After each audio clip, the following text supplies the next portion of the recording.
Live. Hey guys, I'm Amanda. I am reporting to you from Boston in my home. Welcome to my session at the Massachusetts Conference for Women. Some of you may have seen me at this conference back in real life when that was a thing. I've been speaking at this conference since 2014, and I travel with all of the conferences for women, including Philadelphia, the new and upcoming California Conference for Women, Texas Conference for Women, you name it. I typically speak there and always on the topic of personal branding and social media. So I'm going to go ahead and share my screen, but the good news is this will not be death by PowerPoint. I feel like we got enough PowerPoint in our day-to-day, and by and large, a lot of this session is going to be a live demo. So if you have a LinkedIn profile, feel free to bring it up on your computer, on your phone, follow along. I'll let you know if there's something that you can only do on your desktop versus your phone. All right, so let me get into the presentation. All right. And let me go into slide share mode. All right, here we go.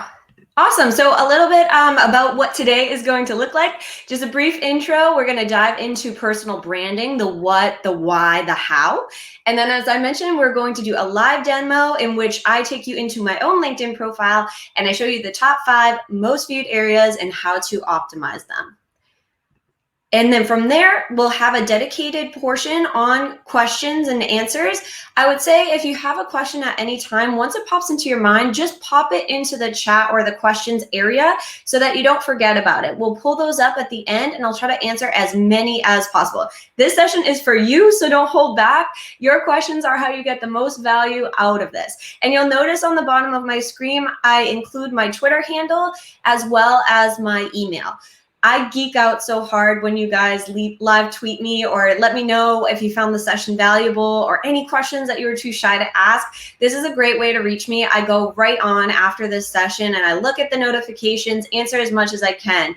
If you're looking for a speaker on this topic or any topic around social media, the best way to reach me is through email. My LinkedIn is very, very backed up right now. Forgive me. And so this is a great way to get in touch with me if you don't have a Twitter account. Okay, so housekeeping, this is being recorded. I talked about how geeked out I get when you live tweet me, give me feedback in real time, or tell me what you found valuable. Put your questions into the chat box or questions box as soon as you have them.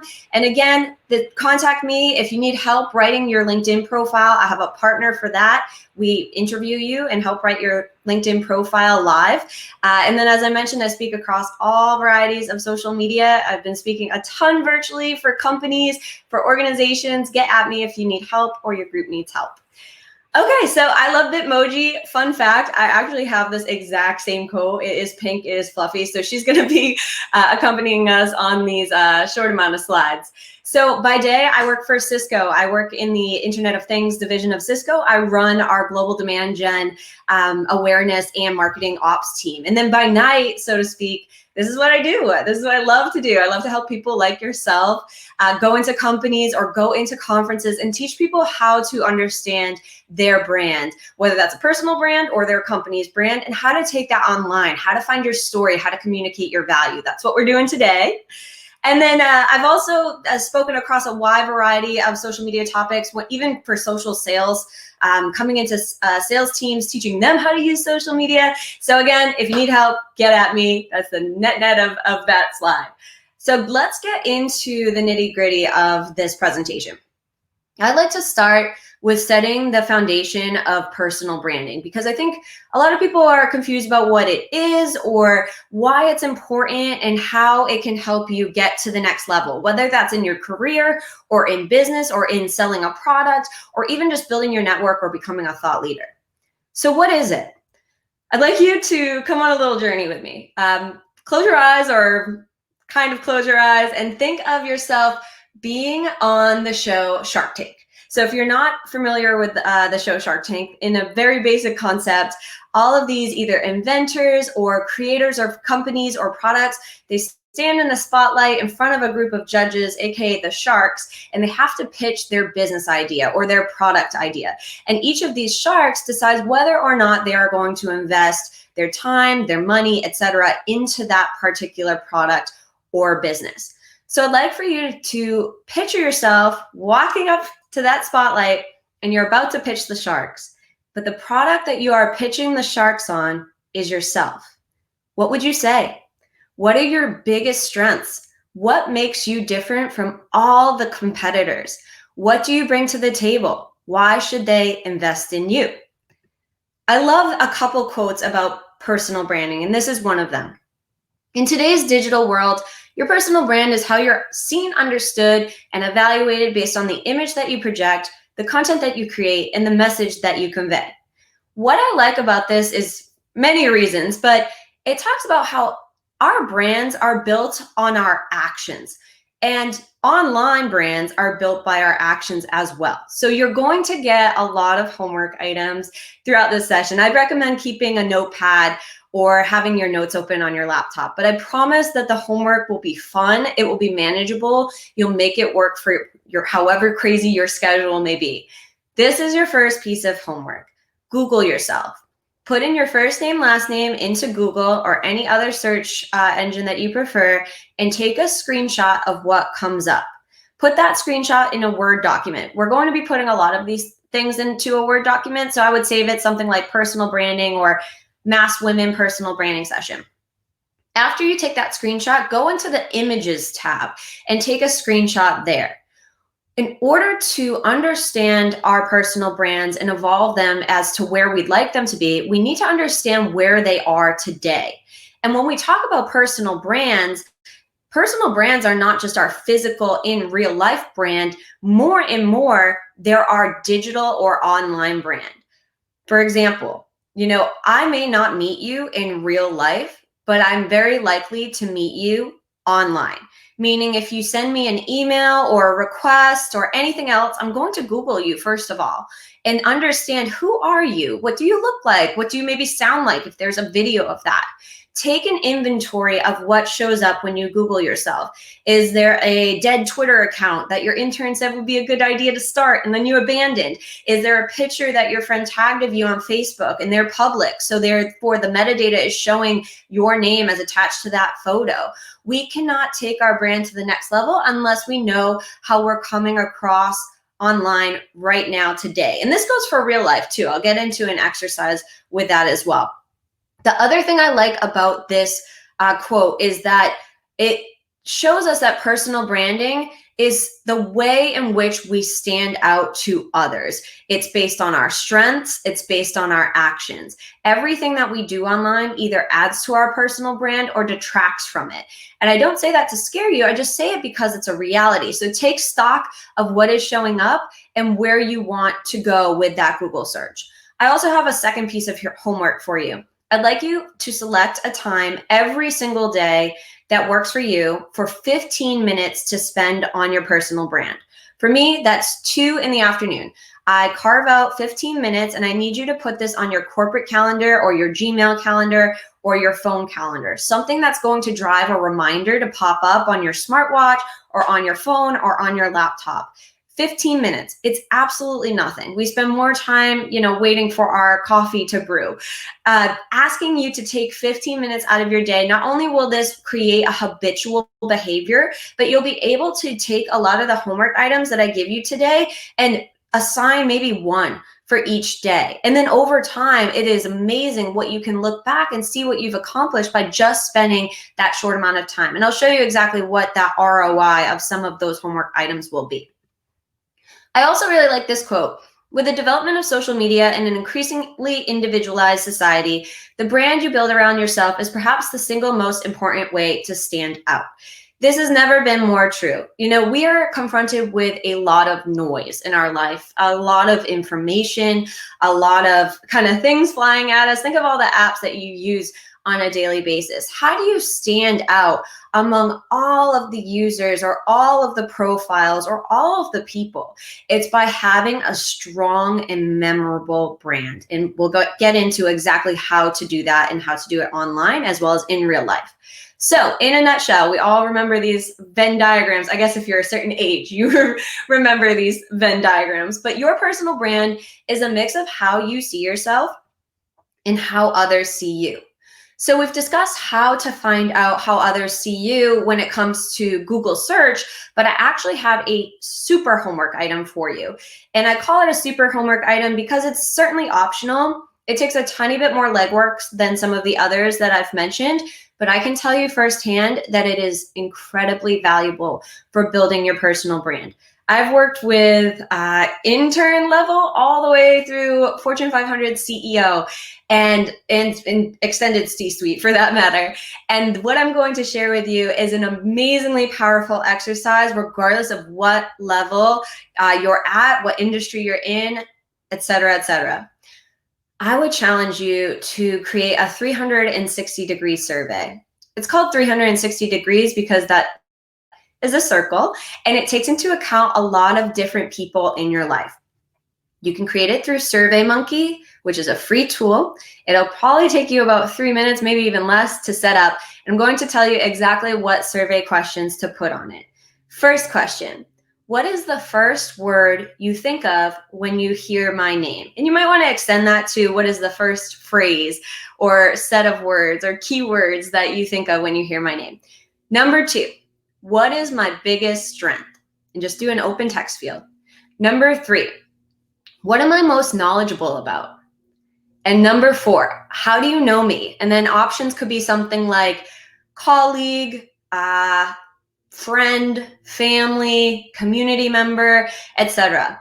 Let people know that this survey will take them approximately 30 seconds, maybe a minute, maybe 2 if they're really thinking about it, but also let them know that it's completely anonymous. And you can also use my session as an impetus for sending it, letting people know, hey, I just, I'm coming into the new year. I took a personal branding workshop. I'm really looking to take my brand to the next level. It would really help me out if you spent just a few minutes taking this survey. You will be perhaps very surprised at what comes back. And the reason for this is because sometimes our biggest strengths are so natural to us that they are like breathing. For example, when I conducted this survey for myself, by the huge trend across all these very different types of people that I've engaged with was the word energy. And hopefully you feel that at home, even though we're not with one another. I would have never thought that energy is a huge strength of mine because, again, it's just who I am, it's just a part of my personality. But coming out of that survey, now that I know that that is a trait that others find strength in, I can leverage that to my advantage in my personal life, in my professional life, and I can also help others to get that energy into their lives as well. So highly encourage you to try out this survey. Let me know your results. I would try to send it to about 10 to 15 people just to get a good kind of grouping and hopefully chart some trends. You can always ask what your biggest weakness is as well, but I will say that personal brands tend to center in on strengths. It's been found that when individuals focus on their strengths, they are 90% more likely to be successful in whatever that initiative may be versus focusing on their weaknesses and trying to level up those weaknesses. So just some food for thought. Okay, so why is this important? I've covered off on a few of these, so a bit of a spoiler, but when you have a strong brand, you build trust and credibility. You know who you are, you know your strength, and people will actively seek you out because you have that credibility in whatever field or whatever topic or whatever that strength may be.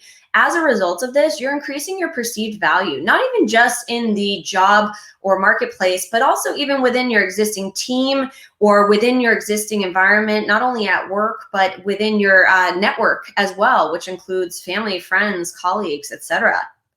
You gain confidence knowing who you are and what you bring to the table. All of a sudden, that will shine through and you're able to again, flex that strength that either you knew you had or you're learning that you had as a result of your survey. Standing out, we've beat this one to death, but it really is the biggest factor and the biggest benefit of having a personal brand. I love this one personally because, especially in the current climate, our personal lives and our work lives are really merging more and more and more. I am the same exact person as I am addressing you all, as I am at work, as I am in my home with my friends and family. They are just one and the same. And so being able to bring my authentic self, the first word in personal branding is personal. So bringing that flavor of who you are, the tone that you like to speak in, the, I don't know, pop culture references that you like to bring into your vernacular, bringing that piece really makes you resonate with others because it's a little bit vulnerable, it's very authentic, and it's extremely human, and human elements are what connect us all. So I very, very much enjoy this as a benefit of personal branding that maybe you didn't think of. Becoming the go-to resource in your field, I've mentioned this. And again, you might become a go-to resource for something that you didn't even realize you were that great at. So again, maybe it's on the energy side, but maybe it's on giving presentations. Maybe it's on social media. Maybe it's on a certain type of subset of your industry. And then finally, attracting opportunities. I would love for you all to frame the word opportunity as it relates to you, because this term opportunity is going to mean something different to each and every person on this session. It may mean a job opportunity, but it may mean a growth opportunity in your current role. It might mean an opportunity to become a thought leader in your industry, to become an influencer, to secure funding for your startup or find a partnership or increase your network. These are all the types and genres of opportunities that can come your way without you even necessarily asking for them as a result of having an amazing and strong and memorable personal brand. I like this quote as well because whether you're in sales or marketing or not, people want to engage with a strong professional brand. And regardless of what company you work for, and even if you work for yourself, our interactions and our perceptions of overall company brands are changed by the individual personal brands of the employees within that company. So I mentioned I get brought into companies from tiny to massive to teach their employees to become brand ambassadors for their place of work and to build strong personal brands. Because maybe I have a perception of a company that isn't so great, but then I interact with one of their employees and they're just outstanding and I learn something from them and I see such huge value out of that interaction. All of a sudden, my perception of the brand that they work for also begins to shift in a positive light. Incredibly powerful concept. And when you think of the brands that you love, typically you love them because of your experiences with the brands themselves. Maybe not even just the physical product, maybe it's the in-store experience, maybe it's the loyalty experience, but this holds true for companies that we're part of as well. Okay, so how do we do it? These are the types of questions I would ask yourself, and it will really help you narrow as to what you're trying to do, who you're trying to reach, and what social media platforms you're going to invest your time in, because we cannot be on all social media platforms at all times. It is the golden rule of advertising that if you try to reach everyone and have an entirely inclusive message, you will actually reach no one. You have to center in on what is your goal and who do you need to reach to make that goal a reality. And I'm going to cover that a lot actually within these. So ask yourself, what type of content am I going to be posting? Is it going to be my own content, someone else's content, like I'm sharing articles or third-party resources? Is it going to be visual content such as images and videos, or is it mostly going to be text? And I would start to write these questions out to yourself and start to center in on, well, what's the bulk of your content going to look like? What are your values? How would you like to get them across? I mentioned that we resonate with authentic brands. Bringing your values to the table, something that's important to you, whether that's altruism or kindness, which is a big one for me, whatever your values are, bringing those to life through your brand makes it, again, more authentic and more relatable and also more memorable. Who's your audience? Who are you looking to attract? So I would actually start with your objectives first. So maybe your objectives are, I want to get a new job, or I want to become a thought leader in my industry, or I want to grow my network. Again, defer back to those list of opportunities that I mentioned. From there, ask yourself, well, who do I need to win over or target or get on my side to help me reach that objective. That is your target audience.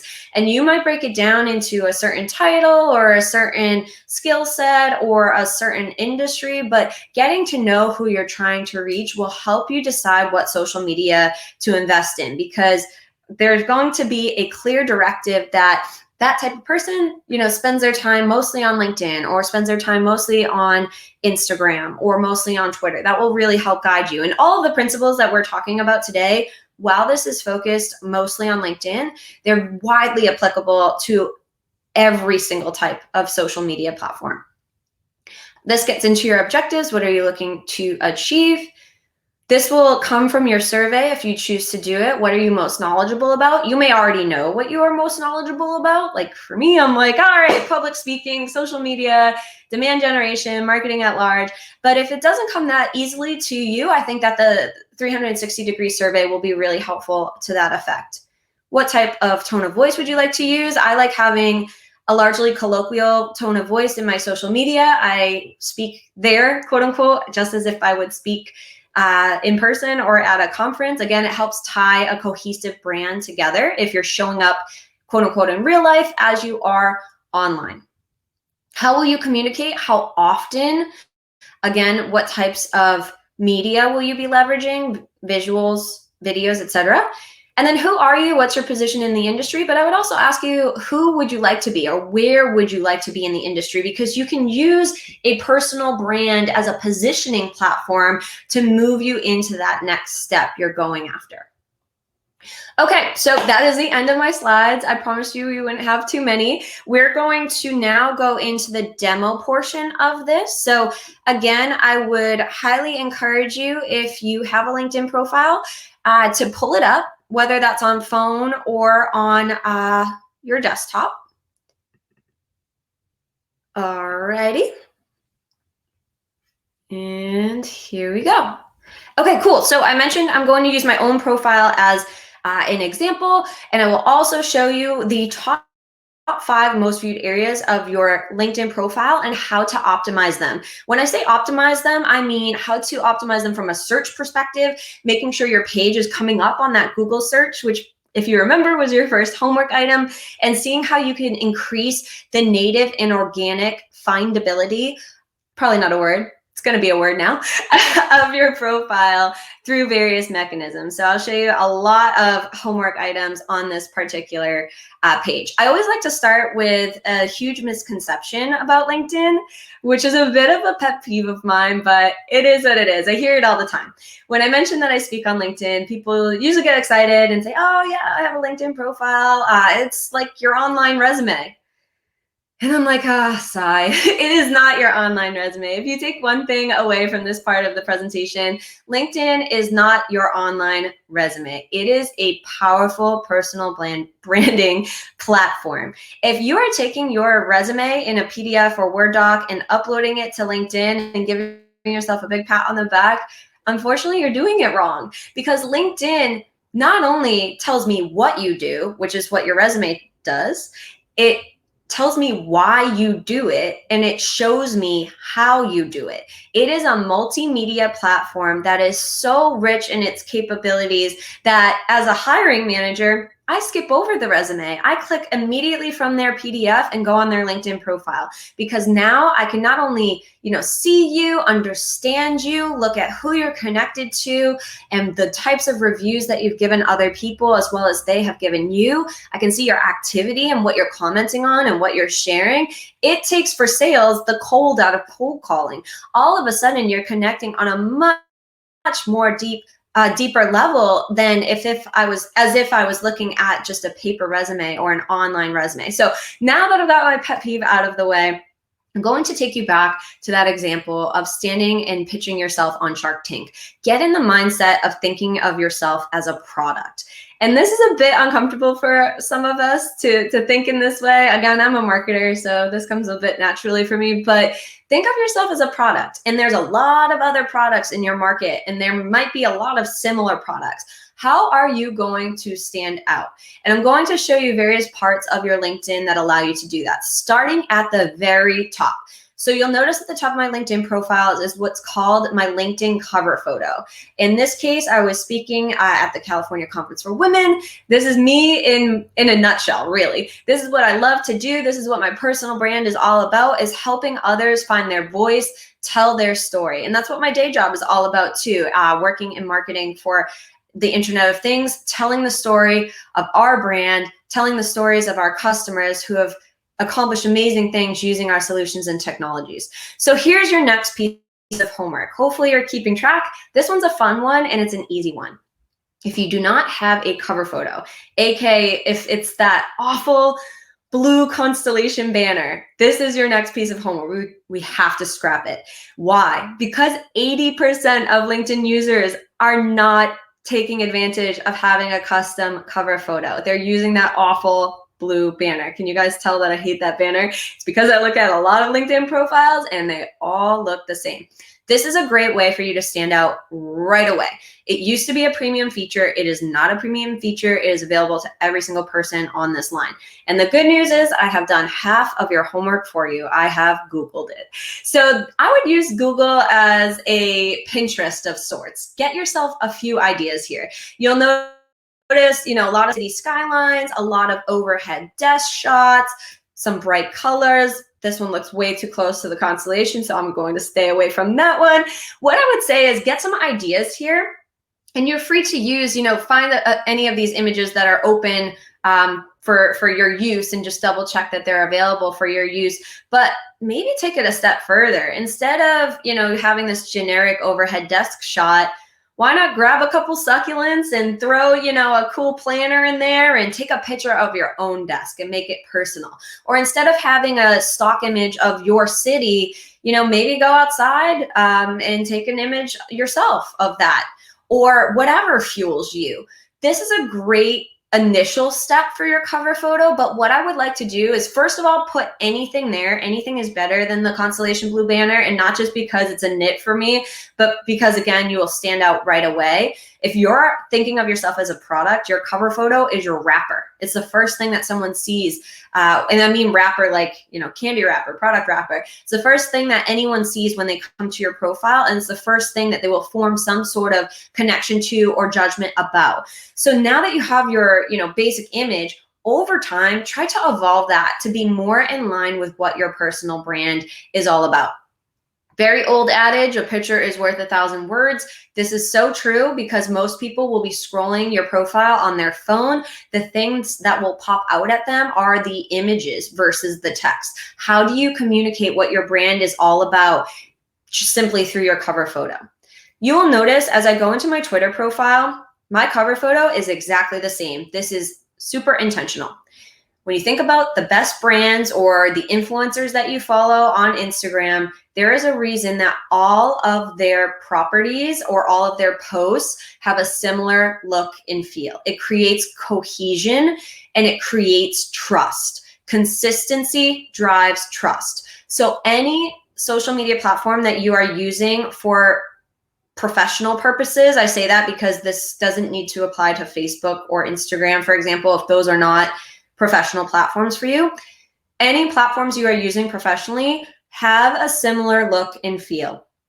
You can do this by having the exact same cover photo, the exact same headshot. Just make sure your content is different. I have a very different content strategy for my Twitter versus my LinkedIn because I have a different objective for my Twitter than I do my LinkedIn, and I therefore have a different target audience for each of those channels. This is the key to creating engagement and driving success for social media at its simplest form, is having a clear objective, a clear target audience, and curating and customizing your content to address the needs and the wants of that particular audience for that channel. This is marketing 101. I know I do it every single day, and it might not, be as intuitive for you, but when you start to think this way, the exercise of personal branding and even just social media in general becomes a lot easier to comprehend and to succeed in. Okay, so I mentioned I would show you the top 5 most viewed areas of your LinkedIn profile. Number 1, the most viewed area of your LinkedIn profile and also the most amount of time spent on your entire profile is disappointing. It's your headshot. And I say that this is disappointing because when you think of everything else that your profile contains, it's a bit disheartening that I get why it's looked at first, but to have the most amount of time on it, I digress. But what I would say to you is your next piece of homework is take a look at your headshot and really analyze it. You can always put this in your 360-degree survey as well, ask for feedback. You really have to take your ego out of it and be prepared for that feedback. But when we look at headshots, there are really just a few simple things that make for a great headshot. Great does not mean Kim K level glamour. Great means great lighting, smile, and make sure you're the focus of that shot. So here is what I would recommend. First of all, if your headshot is, a number of years old, I'll leave it at that, you have to get a new headshot. We do not trust people who come across as an image a certain way online, and then we meet them in person and the images don't line up. Immediately that causes distrust for us, whether it's subliminal or we recognize it. So get yourself a recent headshot. Second, make sure it's high resolution. The biggest culprits of this are executives. I see so many executive headshots that are pixelated because they haven't, gone to the photographer or the original source and made sure that they're uploading it in as high quality as possible. If you're having doubts about it, ask a friend, ask your family, is this pixelated? Immediately, for a number of reasons, you lose credibility when you have an unprofessional or low resolution headshot. I would recommend, if you're going to take a new headshot, go outside in your yard and be safe, of course, but ensure that you have great natural light. You will be so amazed by how much more professional your headshot will look when you have great lighting. Obviously, you can get a ring light as well, but even beyond that, outdoor lighting is going to be your best friend. Take your camera, your phone, and move around until you can see where the light hits you best. It will help you find, more success with your headshot. Make sure your background is really quiet. You don't want anything crazy in the background, any cars. You want something like a simple color, a brick wall, a wooden fence, maybe some greenery or foliage. Portrait mode is a great resource for this. Enlist a family member or a friend to have them shoot you in portrait mode. It will really come across as professional. And then finally, a smile. Even if you're not someone who is constantly smiling like I am, then it doesn't matter. Think of whatever makes you the most happiest and snap that photo, because they have done a lot of research and we are more likely to connect with someone who has a smile in their headshot. They're more approachable, they're friendly, they're considered warmer, and we're more likely to add them as a connection or to reach out and ask to add them as a connection. So use that to your advantage. In my headshot, the photographer told me a dad joke, and I love dad jokes, and I laughed, and she shot the photo, and I knew that was the one. It's authentic to me, it's who I am. So I'm going to show you something very, very, very important as it relates to your headshot. This you can only do on your desktop. It is a ninja trick, as I like to term it, and it will help you in a lot of ways. So what I would like for you to do, if you're following along on desktop, in the corner over here, you're going to see Edit Public Profile and URL. I want you to click that. First off, this is super cool because it shows you what your profile looks like to someone you've never connected with who might have just found you on Google search. They don't even have to have a LinkedIn account to be able to see this. I've set mine entirely to public, as you should as well, as a best practice. There shouldn't be anything on your LinkedIn profile that you would want to keep private as a general rule. As I scroll down, I can see, all right, this person can see my summary, they can see my activity, they can see my experience, you can see how it's displaying, etc. This is a ninja trick because when I've run a lot of group workshops for employees, and often in those deeper level workshops, I'll take volunteers from the audience and I'll optimize their LinkedIn profiles in real time. And as an example, I was brought into corporate Walgreens headquarters before the pandemic and ran a number of sessions. And in each session, I took 10 volunteers. And in each session, the greater majority of those volunteers had accidentally set their profile pictures to only be viewable by other LinkedIn members that they're connected to. So when they clicked on this and went into the public profile, they were seeing their headshot as a gray generic icon. And they're like, why is that coming up? And I'm like, because your headshot's private. Huge mistake, because and it is just an accident. A lot of people have done this by accident. So I'll show you how to correct it.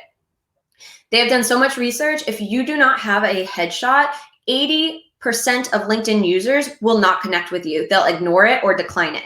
So here's how you determine it. Once you've seen or noticed, on this page that your headshot is not displaying, underneath here, you'll see edit visibility, and there's tons of things you can do here. But for now, I'm just going to show you on the headshot front.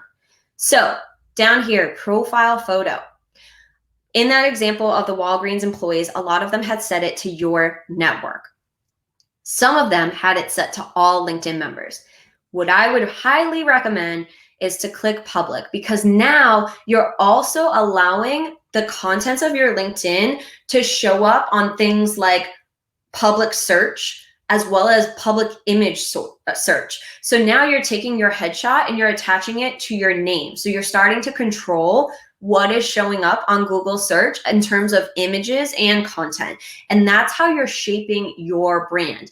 When we think about our brands in person, we don't have as much control as we do online. We're taught at a young age, shake with a firm handshake, look the person in the eye, enunciate. But what we're not taught is that often first impressions nowadays are going to be a digital first impression. And there's a huge amount of power in that, because we're the people who choose our profile photo, or what we put into our summary, or how we endorse others, or what we comment on other people's updates. So there's a massive, massive amount of power in this to be able to shape that perception of your brand. Again, as you go down, you'll see you can toggle on and off basically everything on your profile. Again, best practice, keep it open, let it be seen. This will help attract additional opportunities your way. It will help people find you and connect with you. Also on this page is your next piece of homework. So under your custom URL, I want you to make sure that your name is in here. So you'll notice linkedin.com/in/Amanda Healy.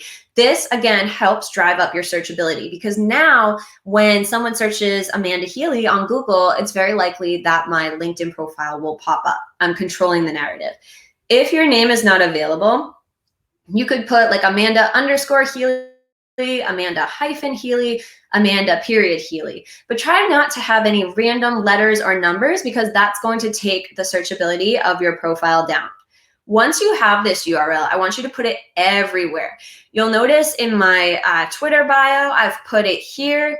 I put it on my business cards. I put it in my email signature, in my Salesforce profile, everywhere. Because just like a retail online homepage or a retail website, the goal of that company is to drive as many people to that website as possible, because of course, the more people you get there, the more sales you'll have, the more conversion you'll have. The same goes for your LinkedIn profile. The more views that you're getting, the higher the propensity for additional connections, building your network, finding new opportunities, having opportunities come your way. So very incredibly important element is to make it easy to drive people to your profile. So while we're on that topic, I'm going to digress from our top 5 to show you something as it relates to that. So I want you to go onto your homepage, and an easy way to do that is just clicking the left LinkedIn icon. From here, I want you to go into the side where it says, who's viewed your profile? And I want you to take a screenshot of this. I would scroll down a little bit. I would even take screenshots of some of the insights here. I think you'll find some interesting things here. The reason I want you to take a screenshot of this is because with the free account of LinkedIn, which is what I have and what I recommend for most users, you will lose these statistics over time. So you only have this range, this 90-day range, and then as we move forward, you'll lose the historical data. So I would take a screenshot of it before you do, or maybe you've already done a few of the homework items, but ideally take a baseline of where you're at. How many views are you averaging? Where are you seeing some spikes? For example, when I speak, I see a spike, which is natural, but are there some interesting insights that you can take away from here? This will be a great way for you to measure the effectiveness of the changes that you are making and start to understand how you drive more views or what actions allow you to drive more views. And it will tell you as you hover over these, how is your increase, decrease, and it will allow you to kind of chart a sense of analytics for yourself. Okay, so I'm going to go back into my own profile now. We've covered the #1 most viewed area of your LinkedIn profile being your headshot. It's also the only thing that people will see when you go to connect with them is your headshot, your name, and your title. So that gets us into your second most viewed area of your entire profile, which is your title or your headline. Same thing. It's just a different nomenclature. So you'll notice that mine doesn't say, head of demand generation, awareness, and marketing ops at Cisco IoT. People don't realize that you can change this headline to say whatever your heart desires. And what's more, it's a very powerful area of your profile for search, meaning whatever keywords you're putting into this headline, you are more likely to come up for when someone searches on LinkedIn or even searches on Google. So here's your next piece of homework. It's a little bit of a bigger one, but it's a very, very valuable one because we'll use this piece of homework in multiple areas of the profile. I want you to take a list. I'm a little bit old-fashioned. I like to write it down myself, but whether you're writing or typing, I want you to think of 10 to 15 keywords that you would like to be known for. Maybe you take it back to that product example. If you're thinking about yourself as a product, if someone's searching for your product on Google, what terms would they type in, or what traits or what attributes? For me, my keywords are IoT, marketing, speaker, social media, and campaigns. And again, I want you to create a very exhaustive list so that you have options. From your list of 10 to 15, I want you to create 4 different headlines. So maybe I start with the speaker aspect and then I move in towards the end about IoT marketing. Maybe I try it with taking out campaigns. Maybe I use completely different words, but either way, come up with 4 different versions. And then I want you to pick a date and a time. You'll already have that time marked on your calendar because that was one of your other homework items, but pick a date that every week at the same time on the same day, you're going to swap in a different headline. So what's really critical about this is make sure that you already screenshotted your metrics so that you have a baseline. And then come hypothetical, Monday at 2 p.m., I swap in my new headline and I let it sit all the way until Monday, around the next Monday, around 1:30, where I take a screenshot of my metrics, I put it into my Word doc, and then, around 2, I swap in my new headline. At the end of 4 weeks, so at the end of a month, you will know which headline seems to be driving more views to your profile, as well as you can look at connection requests, messages, and I call this Amanda Healy science because it's very fuzzy science, but it's our best possible way to understand what headline is potentially helping us to drive toward whatever that opportunity is that you're looking for. I mentioned that when you go to connect with someone, all they will see is your photo, your name, and your title or your headline. How are you going to compel them to either click on you or accept your connection request? If it says something like, sales territory manager for North America, that might not be super compelling for me to learn more. I might just ignore it. But perhaps it says something like, I help companies realize the value of AI in their search bars. And I'm like, wow, that's interesting. First, they're getting the lift out of the keyword AI, but it's also a compelling value statement. I know what value I might gain if I were to add that person to my network, or what expertise I could learn from them.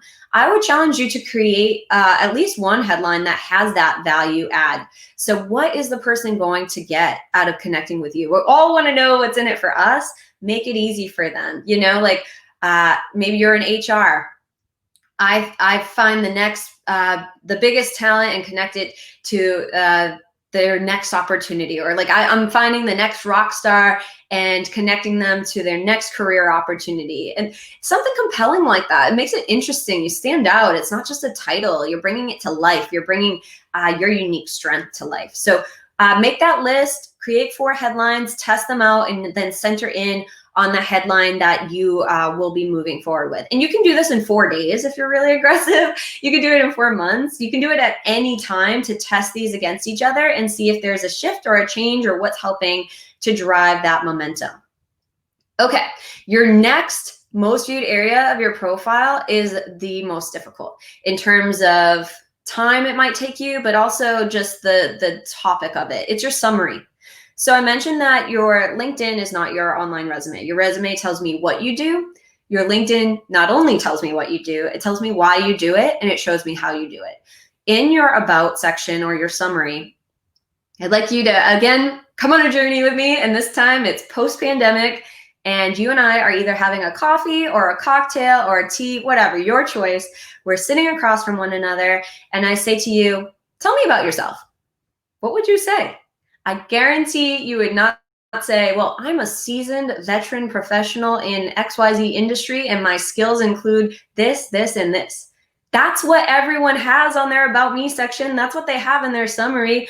Or worse, it's written in the third person. Or worse, it's just a list of bullets. Treat this as a conversation. This is how someone gets to know you.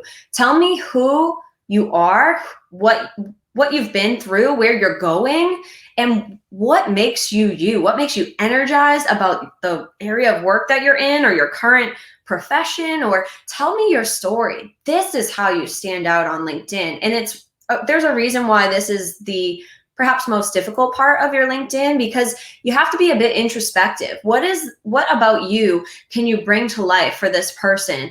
This is where you stand out. And look at that list of keywords that you made for the last exercise. Make sure some of those keywords are in your summary, because the more times you use the exact same word throughout your profile, it will signal to LinkedIn's algorithm that your profile is relevant for that keyword. So if I'm using social media over and over, and I mean the term social media, over and over and over throughout my profile, all of a sudden the algorithm is saying to itself, okay, Amanda Healy's profile should show up when people search social media, either on LinkedIn or in general search. Very, very powerful mechanism. So you'll notice you can only read the first 3 lines of someone's summary unless you click to see more. How are you going to hook them? Again, I talked about tone of voice and just overall style and branding style. I love emojis. I use them in my professional life. I use them in my personal life. So I recently tested it out and went into my profile, and I'm like, I wonder if I could use an emoji. And I could. So that's what I've included. Like, this is literally me in a nutshell. If someone said, tell me about yourself, I'd be like, hi, I'm Amanda, and then I go into a story that my first gig was at a lemonade stand, and I'm the same person standing in front of you here as I was back then. Here are my strengths. Here's, what I bring to the table. And then I talk through a few concrete examples. A very big key of your summary is to end with a call to action, aka a CTA. What action do you want that person to take after coming to your profile? For me, I tell them exactly what action I can help with, or where I can add value for them. Speaking, you need a speaker for your conference, your event, your company.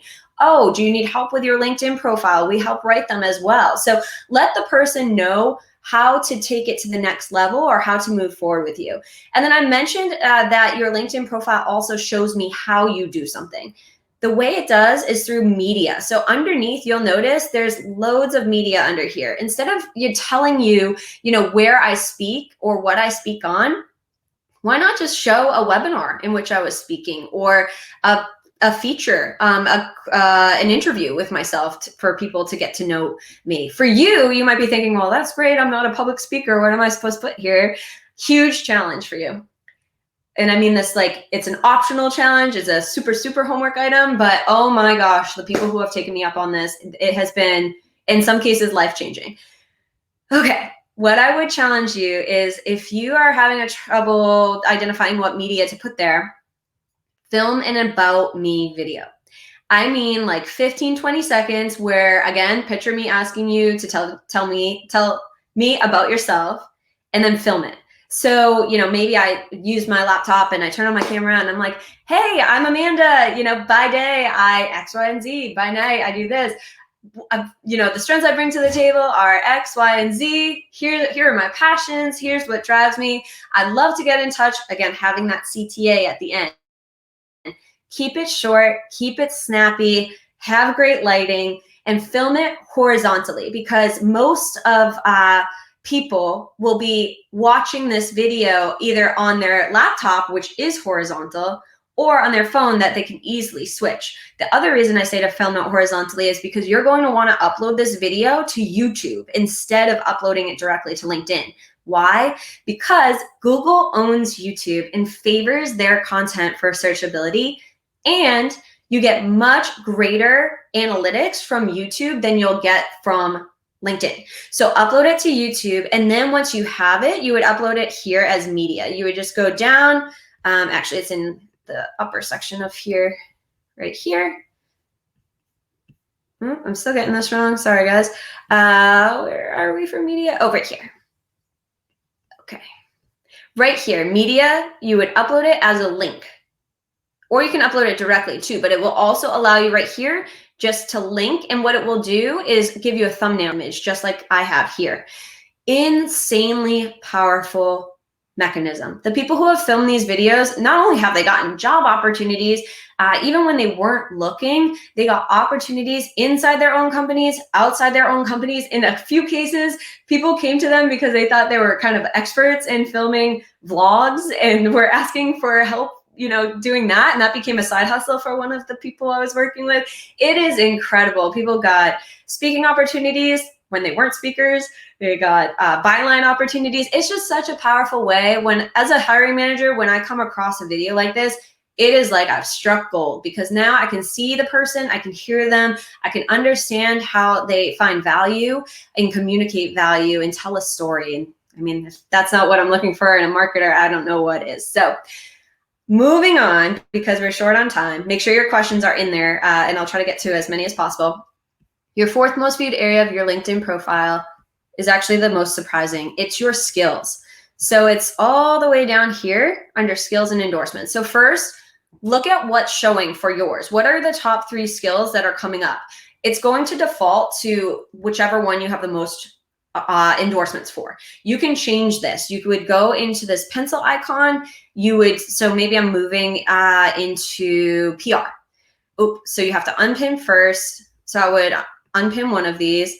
I would come down to PR, and then I would move it up. Why is this important? Because if your skill is highly endorsed and showing up on your profile, again, if someone searches that term, public relations, your profile is going to pop up for that search, which means opportunities. So if you want to get rid of a skill, you can, but know that if you do, you will lose all of the endorsements that you have for that skill. So I would not recommend it. Are you sure you want to discard the changes? Yes. Okay. So there's a lot of ways to understand what skills should be here, but I would really go back to that list of 10 to 15 keywords and make sure your top 3 are coming up as your skills here. When you go to add new skills, the algorithm will actually suggest a bunch, and you can have up to 30. There's no harm in having up to 30. So I would max that out as a piece of your homework. Another piece of your homework is to take inventory and make sure you're reordering as to what will be most effective to you. If you don't have many endorsements, that's fine. You can reach out to people and ask for endorsements. And so long as they feel comfortable, given their face literally will be on that endorsement, you will start to see those come in. And the more you're getting endorsed, the more endorsements will continue to come, because the algorithm will start serving you up to others in your network. I would go the same route of endorsing people in your network, because again, as you endorse others, it will start to serve your profile back up to them. It's a great way to start to get endorsements and to start to have that level of credibility on your profile, but more importantly, the level of searchability.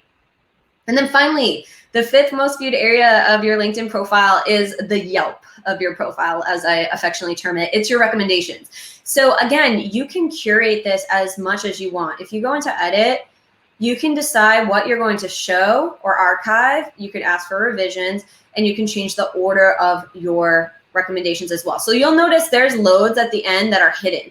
And hidden means I've just archived them. No one's going to read, 40 or 50 recommendations. So pick the hardest hitting, and make sure the first 2 are your best reviews, because those are the ones that people are going to see.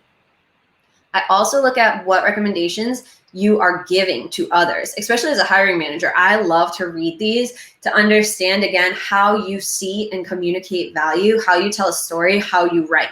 So I would aim for at least 1 to 2 to 3 recommendations for yourself for each role. 1 is fine, by the way. If it's a really good one, then that's fine, but 2 kind of gives you a little bit of a different flavor.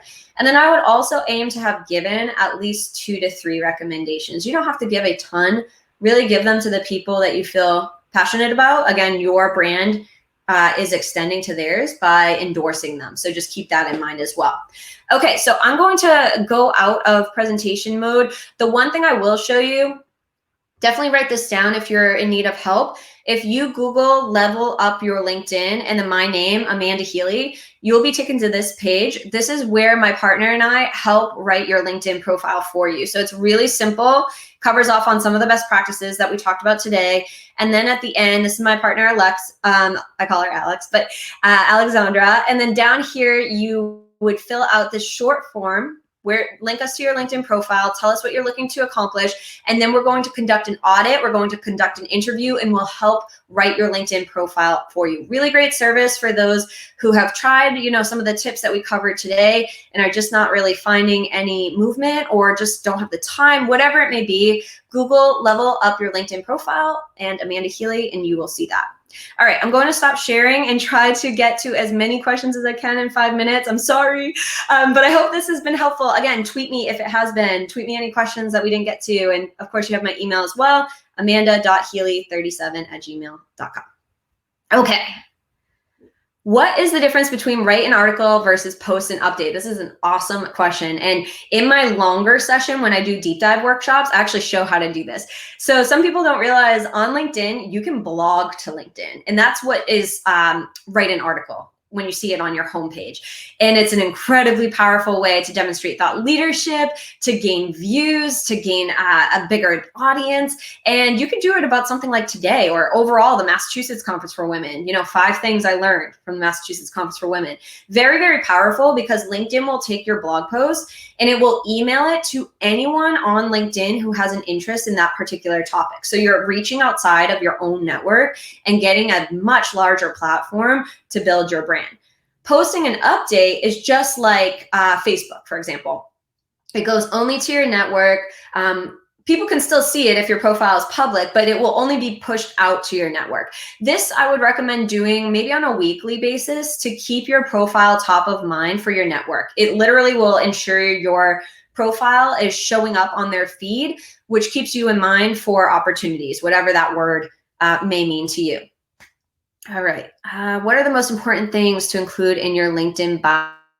I think we're talking about the summary here. So number 1, most important, make sure those keywords that we listed out, make sure some of them are showing up in that summary. It's going to drive the searchability of your profile up for those particular words. Number 2, most important, is tell us a story. Make it a narrative. It doesn't need to be a story like the lemonade stand, but I mean, tell me your story.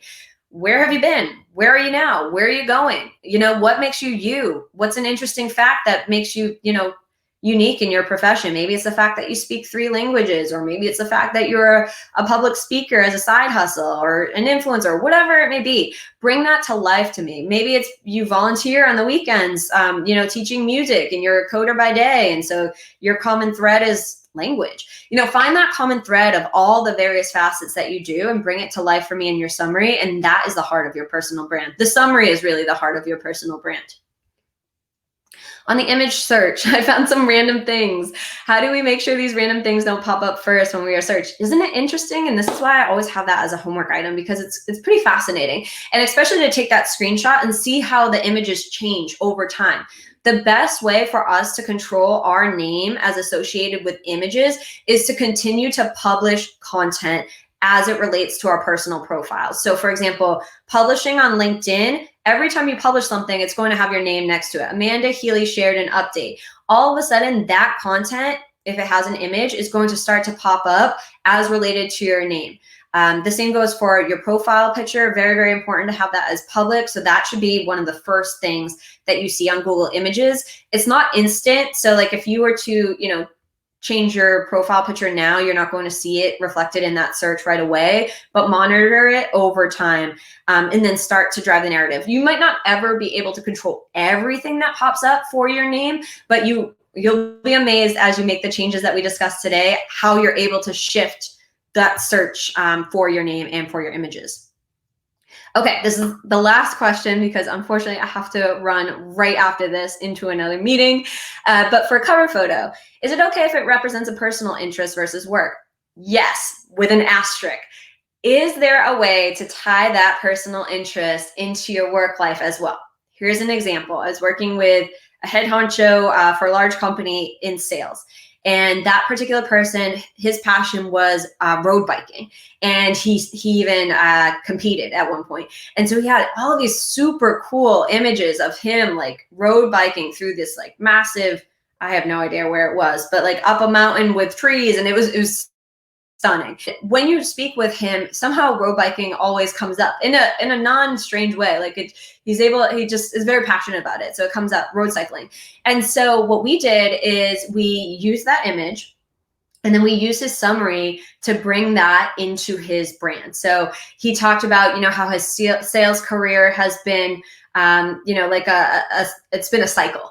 And so he talks about all of the things that he has found and learned from road cycling and how they make him a stronger person and professional when it comes to helping customers solve some of their most difficult problems. He was able to take his personal hobby or passion and marry it with his career and position it in a way as to here's how it helps my customer or my target audience. Insanely powerful thing to do. So what I would say to you is, yes, you can use your cover photo for an image to some extent. I would not put, for example, your family or a picture of you with your friends. If I was in HR, maybe I would put a picture of like our team outing. Again, back when that was a thing.